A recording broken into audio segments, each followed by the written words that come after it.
The cool, damp air of London's East End held an unsettling stillness. August 31st, 1888, dawned like any other, but darkness brought a horror that would stain the cobblestones of Whitechapel.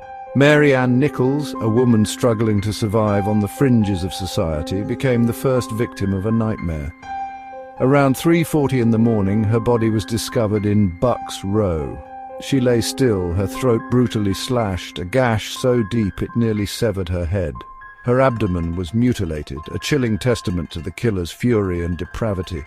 Word spread quickly through the gas-lit streets, fear clinging to the whispers.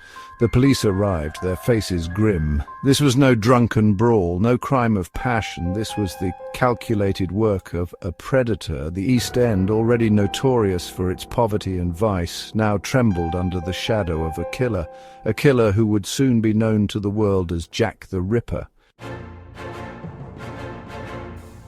The murder of Polly, as she was known to some, sent shockwaves through Whitechapel. But the Ripper's reign of terror was far from over. Annie Chapman, another woman trapped in the same cycle of poverty and despair, became his next victim. Her body was found on September 8th, just a week after Nichols's. The scene was eerily similar, the throat cut, the body savagely mutilated. The brutality of the act indicated a chilling familiarity with human anatomy, fueling rumours of the killer being a doctor or butcher. As September gave way to October, the killings continued. Elizabeth Stride, her throat slashed, but her body otherwise unmarked, was discovered on September 30th. Was the Ripper interrupted, or was this a macabre message? Just 45 minutes later, Catherine Eddowes was found, her body bearing the Ripper's gruesome signature, facial mutilations and internal organs removed. As the body count rose, so too did the fear in London. The police were baffled, their investigations seemingly unable to keep pace with the killer's bloodlust.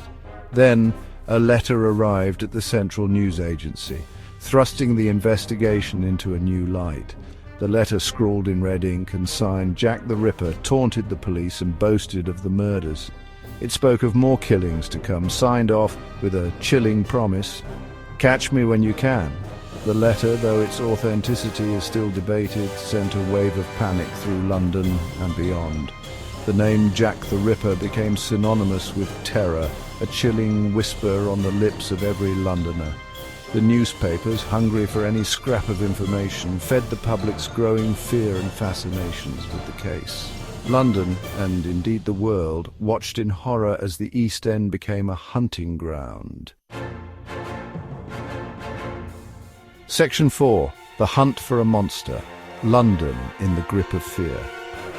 London was a city on edge. The murders, each more gruesome than the last, had plunged the East End into a state of terror. The police, under immense pressure to catch the killer, increased their patrols, their faces grim under the gaslight. Vigilante groups patrolled the streets, determined to bring the Ripper to justice. Suspicion fell on anyone and everyone, butchers, doctors, even members of the royal family. The newspapers, fueled by the public's insatiable appetite for news of the Ripper, printed sensationalized accounts of the murders, further fueling the hysteria. Yet Jack the Ripper, as if toying with his pursuers, seemed to vanish into thin air. The murders stopped as abruptly as they had begun, leaving behind a trail of unanswered questions and a city forever scarred by the terror of his reign. Section 5. Unmasking Jack. A century of theories and suspicions.